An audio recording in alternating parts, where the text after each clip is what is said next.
Anda masih menyaksikan segmen khusus Economic Update CNBC Indonesia. Di segmen sebelumnya, Menteri BUMN Erick Thohir telah mengupas peranan besar BUMN dalam perekonomian Indonesia. Dan di segmen kali ini kami menghadirkan salah satu BUMN yang berkontribusi dalam memastikan ekonomi Indonesia tetap berputar melalui pasokan energi.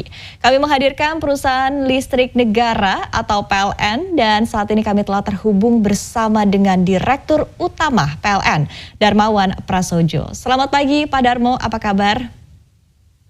Selamat pagi Mbak Iva, good morning. Selamat pagi para pemirsa sekalian, pagi yang indah semoga. Pagi yang indah, terima kasih sekali waktunya untuk hadir bersama kami Bapak Darmo.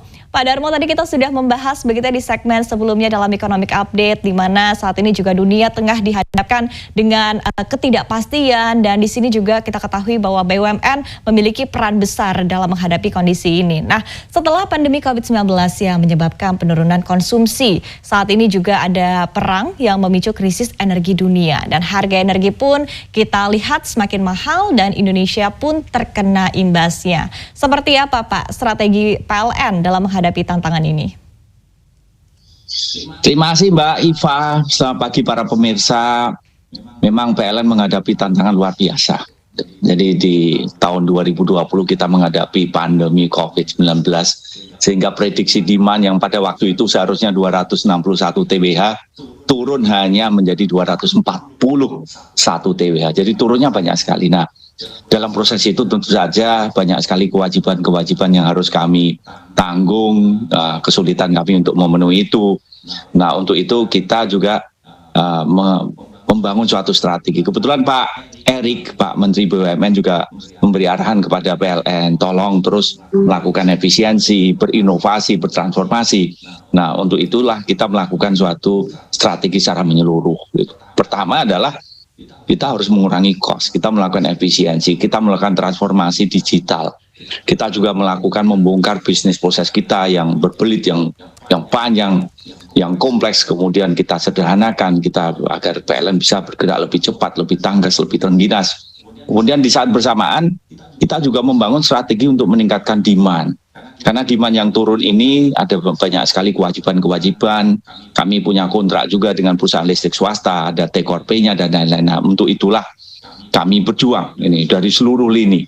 Nah, alhamdulillahirrahmanirrahim, kami juga bersyukur ini dengan atas arahan dari bimbingan dari Pak Menteri BUMN, tim PLN yang sangat solid, kami mampu mengatasi hal itu semuanya. Ini sebagai contoh di tahun 2021, kami bisa membukukan pertumbuhan demand itu yang seharusnya itu minus, itu naik menjadi 5,7%. Kemudian kami juga melakukan efisiensi luar biasa, sehingga bahkan dalam kondisi COVID, di mana demand itu turun, itu pun kami masih bisa membayar hutang kami. Selama 2 tahun ini menurunkan hutang sebesar 62,5 triliun rupiah. Kemudian dalam hal ini kami juga melakukan efisiensi sehingga biaya OPEX dari penurunan pokok pinjaman dan juga biaya bunga itu di tahun 2021 saja sudah 7 triliun. Kemudian di tahun 5 tahun mendatang setiap tahunnya akan penurunan dari biaya pembayaran hutang ini sekitar 5 triliun per tahun. Nah, kemudian juga demand juga mulai kita tingkatkan. Di tahun 2022 ini yang tadinya kami prediksi pertumbuhan hanya sekitar 3-4%, kami melakukan upaya luar biasa. Salah satunya adalah bagaimana perusahaan-perusahaan yang masih memakai listrik sendiri, kami juga melobi agar mereka bisa menggunakan listrik dari PLN. Kemudian juga ada sektor pertanian yang sebelumnya menggunakan BBM yang berbasis pada impor yang lebih mahal, kita ganti juga dengan listrik dengan jumlah yang sangat besar. Kemudian juga kapal-kapal yang sandar kita juga menggunakan listrik. Kemudian juga electrifying lifestyle dari kompor induksi, kemudian mobil listrik. Kemudian kami galakkan memfasilitasi, kami membangun ekosistem yang luar biasa ini dengan dukungan dari pemerintah, baik itu dari Bapak Presiden, Menteri SDM, Pak Menko Marinvest, Pak Menko Perekonomian, Pak Erick sebagai Menteri BUMN. Kami kompak, jadi pemerintah dengan PLN kompak. Nah, untuk itu pertumbuhan demand di tahun 2022 ini saja yang tadinya hanya sekitar 3-4% naik menjadi 6,7%. Kemudian juga kami juga melakukan efisiensi luar biasa Dengan efisiensi itu juga kami bisa menurunkan biaya kos sehingga kondisi keuangan PLN yang tadinya kondisinya agak berat itu kondisinya juga mulai membaik dan itu terlihat dari semester 1 laporan keuangan kemarin. Nah, kemudian juga kami juga menghadapi tantangan yaitu take or pay. Karena kontrak-kontrak kami dengan perusahaan listrik swasta itu adalah kontrak jangka panjang. Nah, dalam proses itu kami melakukan renegosiasi dengan perusahaan listrik swasta itu. Jadi beban yang tadinya risikonya ada di kami bagi dengan mereka. Kita sadarkan mereka bahwa ini adalah untuk membangun ekosistem yang sehat untuk kita semuanya bersama. Kemudian untuk itu kami berhasil membukukan pengurangan beban take or pay 37 triliun itu sampai di tahun 2021. Di tahun 2022 ini juga kami melakukan renegosiasi ulang, ditambah lagi kami membukukan lagi pengurangan kos biaya take or pay yaitu 10 triliun. Nah, untuk itulah dengan kondisi seperti ini tentu saja kondisi keuangan juga PLN juga semakin kuat. Kami juga melakukan misalnya peningkatkan pelayanan terhadap pelanggan kami. Kami tadinya pelayanan pelanggan kami agak lambat, terfragmentasi, terkotak-kotak, bisnis prosesnya agak juga kompleks juga. Kami bongkar itu semuanya. Kami bangun suatu sistem digital, yaitu super app, yaitu PLN Mobile. Yang dulu sebelum kami perbaiki dengan suatu konsolidasi seluruh bisnis prosesnya yang bisa berjalan lebih cepat, baik itu dari kantor pusat, kantor di daerah, kemudian tim kami yang ada di lapangan, dulu ratingnya hanya 2,5. Saat ini dengan kami membangun suatu ekosistem baru, bisnis proses baru, kultur yang baru yaitu berorientasi melayani pelanggan, rating dari PLN Mobile kami sudah meningkat menjadi 4,8 dan menjadi salah satu aplikasi yang terbaik untuk di sektor kelistrikan di Asia Tenggara. Jadi kami melakukan itu. Nah, kemudian kami menghadapi suatu krisis yaitu peningkatan harga komoditas dengan adanya krisis dunia ini. Nah, tentu saja kami juga melakukan suatu mitigasi. Pertama, ada 3 ini. Pertama adalah dari batu bara. Dari batu bara kami sempat menghadapi suatu krisis di mana pasokan batu bara menjadi tersendat karena disparitas harga antara domestic market obligation batu bara dalam negeri dengan internasional itu ternyata cukup jauh. Maka pasukannya agak tersendat.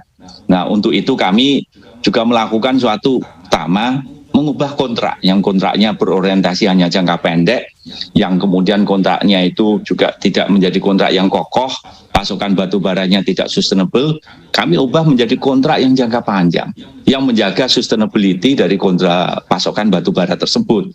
Tetapi lebih penting lagi juga kami bersama dengan pemerintah dalam hal ini Kementerian ESDM membangun suatu ekosistem kebijakan yang jauh lebih kondusif. Kemudian juga kami melakukan suatu enforcement, pengawasan, monitoring yang kami lakukan day to day di setiap titik dari loading dari batu bara tersebut. Jadi kalau ada loading yang gagal kemudian otomatis juga dilakukan suatu tindakan preventif agar pasokan batu bara kami bisa tetap aman. Sehingga dalam hal ini DMO, Domestic Market Obligation, mengatur bukan hanya volume tetapi juga dari price. Dan dari kondisi kami yang krisis di tahun lalu, kondisinya kemudian stockpile batubara kami juga masih aman, walaupun juga disparitas harga ini masih ada menjadi tantangan tersendiri, dan kita melihat juga walaupun kondisi stockpile batubara masih aman, tetapi juga trennya sedikit menurun, dan itu kami menjadi perhatian khusus. Nah, dalam hal ini tentu saja di tengah harga komoditas batubara yang dulu biasanya hanya sekitar $60 per ton, $70 per ton, dan saat ini sudah di atas 350 bahkan sempat sampai di atas $400 per ton, kami tentu saja terus menjaga agar pasokan batubara tetap aman. Alhamdulillah sampai saat ini masih di atas batas ambang aman. Untuk itu kelistrikan masih cukup andal. Nah, kemudian untuk gas memang ada kenaikan harga gas yang cukup drastis, yang tadinya hanya sekitar $6-7 per MMBTU, saat ini di Japan Korean market pasar internasional sudah naik di atas $40 per MMBTU. Nah, kami juga menjaga ini dengan kontrak-kontrak dari British Petroleum dari Tangguh dengan kontrak yang jangka panjang sampai 2034 dengan harga yang cukup terjaga. Jadi cukup aman. Nah, sedangkan untuk konsumsi dari BBM kami yaitu diesel fuel, kemudian marine fuel dan lain-lain memang kami terekspos. Ya. Bagaimana setiap $1 kenaikan harga crude oil, kenaikan kos kami sekitar 400 miliar. Nah, untuk itu kami juga dalam proses jangka menengah, kami mengurangi pembangkit-pembangkit kami yang masih berbasis pada BBM yang diimpor dengan harganya fluktuasi yang sangat mahal, di mana risiko kami juga terespon. Nah, ini kami juga melakukan gasifikasi. Setiap pembangkit kami ubah menjadi berbasis yang BBM menjadi gas yang berbasis pada domestik. Harga persatuan energinya lebih murah. Ditambah juga kami juga membangun untuk pembangkit listrik tenaga diesel di daerah-daerah terutama yang terpencil, yang memang tidak ada sumber yang lain. Kami juga mengubahnya menggunakan energi baru terbarukan yang beroperasi sebagai baseload dan lain-lain. Jadi dalam proses ini kami memang harus mengantisipasi kondisi dunia di mana harga komoditas meningkat, tetapi PLN siap untuk menghadapi itu satu persatu. Itu permasalahan kita petakan, kemudian juga satu persatu kita urai, baik itu dari sudut pandang kebijakannya, kami berkolaborasi dengan pemerintah, dari strateginya sampai operasionalnya, sehingga dalam kondisi ini PLN walaupun kondisi fluktuasi dari harga komoditas, kondisi keuangan dan risikonya masih termitigasi dengan baik. Demikian Mbak Iva. Oke, baik. Ada beberapa poin tadi yang bisa di-highlight begitu Pak ya, terkait dengan tadi strategi-strategi yang sudah dilakukan oleh PLN juga begitu, dan tampaknya juga sudah terlihat efektif, terlihat dari kinerjanya Pak di semester 1 2022 juga tentunya. Kemudian di satu sisi terkait dengan pasokan energi, termasuk adalah pasokan batu bara yang juga kian menjadi tantangan, tapi tadi sudah ada langkah-langkah yang akan dilakukan oleh PLN begitu. Tapi kalau kita berbicara Pak Darmo terkait dengan update untuk pasokan listrik saat ini di tengah terhambatnya suplai batubara, apakah ada potensi ini terjadinya krisis listrik jika pasokan batubara ini masih sulit di tengah permintaan dunia akan batubara yang terus meningkat, Pak? Jadi pemerintah juga melakukan suatu upaya agar pasokan listrik ini bisa tetap handal gitu, dan salah satunya adalah risiko yang dihadapi adalah pasokan batubara yang kemungkinan adanya suatu disrupsi. Nah, saat ini juga policy dari pemerintah juga sudah sangat strong, di mana kita juga monitor day to day gitu, seperti apa pasokannya, apakah ada loading yang gagal. Kalau ada loading yang gagal, kita juga melakukan suatu tindakan secara nyata di lapangan agar ini bisa dimitigasi. Tentu saja di jangka menengah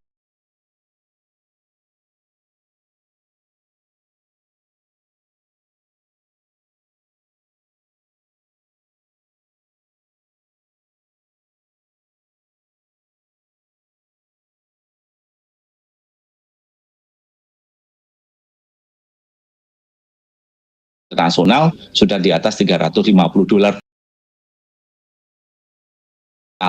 itu sekitar 60 sampai 80 ribu ton. Kalau disparitasnya untuk di batubara kami itu 4.600 kilokalori per kilogram dengan harga $46 untuk dikirim ke PLN. Kalau dikirim ke luar negeri harganya sekitar $200 per metrik ton. Jadi ada selisihnya $160 per metrik ton. Nah, ini pemerintah juga sudah mengusulkan yaitu pembentukan dari BLU, di mana nanti berkontrak dengan PLN itu seakan-akan menggunakan market price, walaupun PLN tetap membayar dengan harga $70 per metrik ton. Jadi ini adalah usulan dari pemerintah, dan kami mengucapkan terima kasih atas kepemimpinan dari pemerintah dalam hal ini Bapak Presiden, Pak Menteri SDM, di mana dengan adanya kebijakan ini ke depan tentu saja disparitas harga ini bisa diselesaikan secara permanen. Artinya apa? Enforcement-nya menjadi sangat mudah, bahwa berkontrak dengan PLN itu hampir mirip berkontrak dengan pasar internasional. Sehingga dalam hal ini tentu saja bagaimana kita mengatasi agar kesinambungan keandalan pasokan energi primer dan juga kesinambungan keandalan pasokan listrik ini dilakukan bukan hanya dalam bentuk reaktif, tetapi juga bagaimana kita bisa melakukan suatu antisipatif. Kemudian juga kita melihat bahwa pemerintah mengambil langkah-langkah secara komprehensif, baik itu dari suatu kebijakan, baik itu strategis, sampai ke dipastikan operasionalnya bisa berjalan dengan efektif. Kemudian juga pemerintah bisa kita melihat bahwa memetakan apa itu totok nadinya. Permasalahannya apa? Permasalahannya adalah disparitas harga.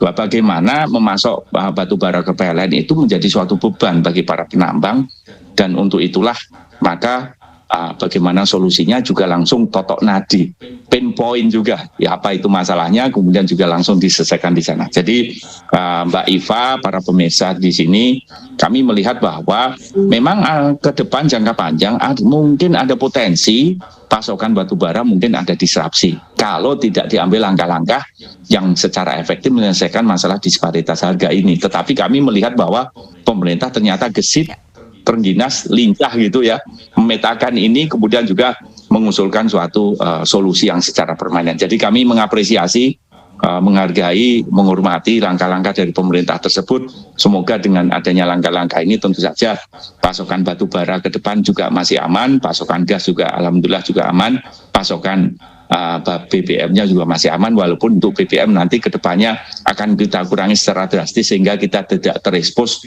dengan risiko dengan fluktuasi harga minyak di dunia yang masih volatile, yang masih kira-kira jangka menengah, jangka panjang juga mungkin masih volatility itu mempengaruhi dari PLN. Tapi dari sudut pandang internal kita melakukan pengelolaan konsolidasi agar kita bisa terinsulasi, tidak terpengaruh dengan volatilitas tersebut. Demikian Mbak Wifa, terima kasih. Oke, baik. Artinya di satu sisi ini dirasakan begitu dari PLN optimismenya bahwa pasokan juga akan terus aman begitu ya Pak Darmo, di tengah tadi meskipun di tengah ketidakpastian secara global, tapi di satu sisi tadi ada langkah-langkah yang sudah diambil dan dianggap juga sudah cukup strategis ya Pak Darmo. Menarik sekali diskusi kita dan masih banyak yang bisa kita bahas, tapi kita akan jeda terlebih dahulu. Dan pemirsa jangan kemana-mana karena Dialog Economic Update bersama dengan Direktur Utama PLN akan kami lanjutkan usai jeda berikut ini. Tetaplah bersama kami.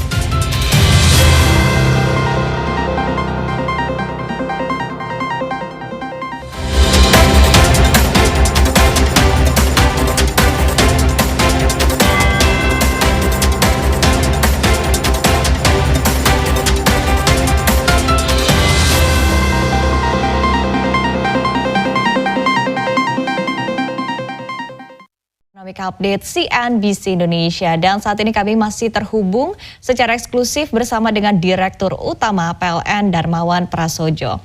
Pak Darmo, kita lanjutkan kembali diskusi kita. Tadi sudah banyak begitu poin-poin yang dibahas terkait dengan seperti apa situasi dari PLN saat ini. Dan tadi yang sempat disinggung sedikit ini adalah terkait dengan transisi energi. Nah, ini menarik Pak untuk melihat seperti apa sih sebetulnya upaya dari PLN dalam membantu negara untuk menekan impor LPG melalui konversi kompor induksi atau listrik di tanah air, terutama di tengah kenaikan harga energi dunia saat ini Pak.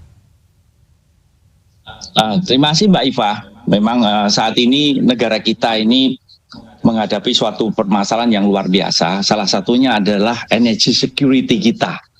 Ini sebagai contoh untuk minyak, konsumsi kita itu sekitar 1,5 juta barrel per day. Sedangkan produksinya itu hanya 630.000 barrel per day.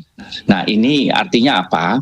Bahwa energi kita itu berbasis pada impor. Nah ada juga menjadi tantangan tersendiri bahwa konsumsi minyak kita itu semakin naik, tinggi sekali, yaitu sekitar 5% sampai 6% per tahun. Artinya di tahun 2030 konsumsi minyak kita naik menjadi sekitar 2,2-2,3 juta barrel per day. Andai kan tidak ada intervensi dari pemerintah, ada strategi. Sedangkan produksinya semakin menurun. Nah, untuk itu kita harus mengubah agar konsumsi energi yang masih berbasis pada import yang lebih mahal ini diganti menjadi energi yang konsumsi yang berbasis pada domestik dan juga lebih murah. Nah ini kebetulan kalau kita berbicara BBM, 1 liter BBM itu sekitar saat ini sekitar 15.000, itu setara dengan 1,2 kWh listrik. Itu sama plek. Jaraknya tempuhnya itu kalau Pak naik mobil juga sama. Nah 1 liter bensin sekitar 15.000, 1,2 kWh listrik hanya sekitar Rp1.800. Jadi biayanya akan jauh lebih murah. Artinya apa? Kalau kita mengganti mobil yang berbasis BBM menjadi mobil yang berbasis pada listrik, tentu saja ini mengurangi impor energi, juga bagaimana mengganti energi mahal menjadi murah. Dan kebetulan juga emisi 1 liter bensin itu 2,4 kg per CO2 per kilogram bensin, per liter bensin, itu dibandingkan 1,2 kWh listrik, itu kan ekuivalen jarak tempuhnya itu hanya sekitar 1,1 kg CO2. Jadi pengurangan emisinya juga cukup besar. Nah, juga di sini kami juga melihat ada impor LPG yang cukup besar juga. Jadi 1 kg LPG saat ini harganya, biayanya itu sekitar 20.000 rupiah per kilogram. Nah, kemudian dijual hanya dengan Rp4.250 per kilogram. Artinya ada subsidi per kilogram LPG itu Rp15.000. Jadi kelihatannya murah. Tetapi juga ada porsi dari subsidi yang memberi beban yang sangat luar biasa kepada APBN. Nah, jumlahnya sudah puluhan triliun. Nah, kalau kita bandingkan dengan kompor induksi, biaya per kilogram LPG ekivalennya berapa? Itu hanya 10.500. Artinya kalau penggantian dari LPG ke kompor induksi itu mengurangi biaya sekitar Rp10.000 per kilogram LPG. Nah, untuk itulah kami juga mendapat tugas dari pemerintah. Satu, pertama adalah bagaimana mengkonversi kompor LPG yang berbasis energi impor yang mahal dengan subsidi yang sangat besar ini digantikan dengan kompor yang berbasis pada listrik, yang jauh lebih murah, yang jauh lebih aman, yang jauh lebih nyaman. Nah, untuk itu kami program tahun ini adalah 300.000 keluarga penerima manfaat, kemudian selama 2 tahun mendatang akan 15 juta. Nah, ini juga ada perubahan pola pemberian subsidi. Kalau kita berbicara LPG 3 kg, itu adalah subsidi yang non-targeted. Jadi ini dijual bebas, tentu saja padahal per kilogramnya ada Rp15.000 per kilogram.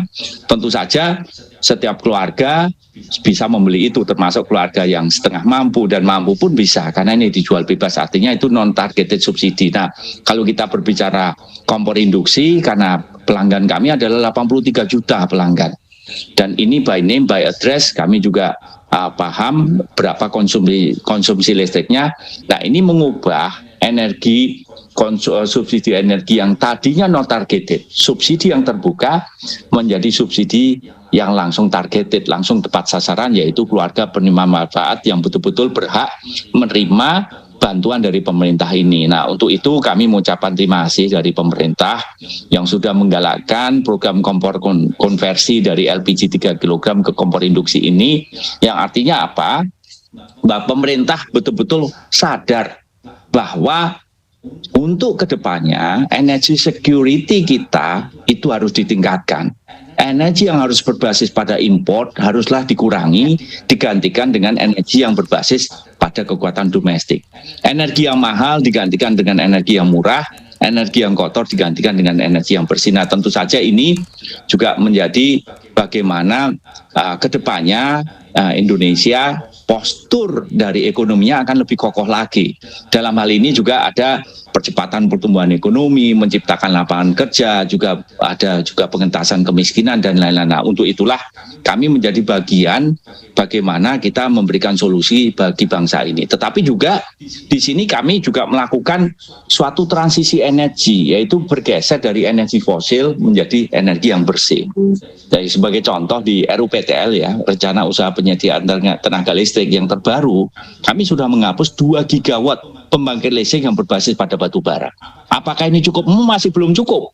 Kami kemudian mengubah 1,1 gigawatt pembangkit berbasis pada batu bara digantikan dengan energi baru terbarukan yang bisa beroperasi secara baseload.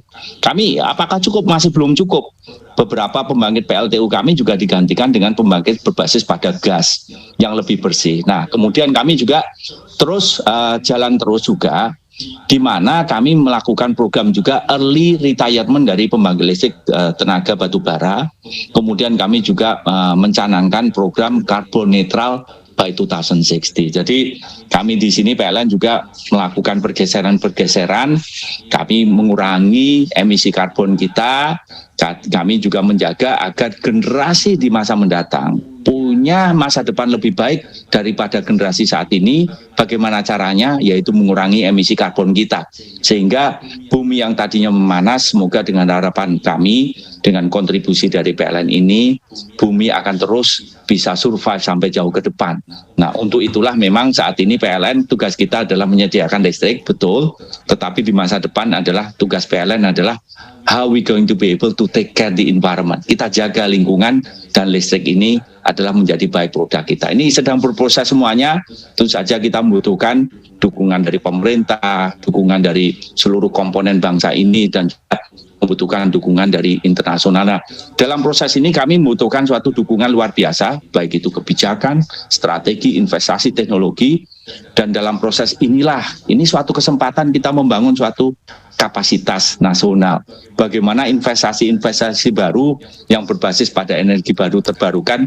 Ini tadi Pak Menteri BUMN, Pak Erik juga sudah mencanangkan, Pak Dirut, tolong jaga local content.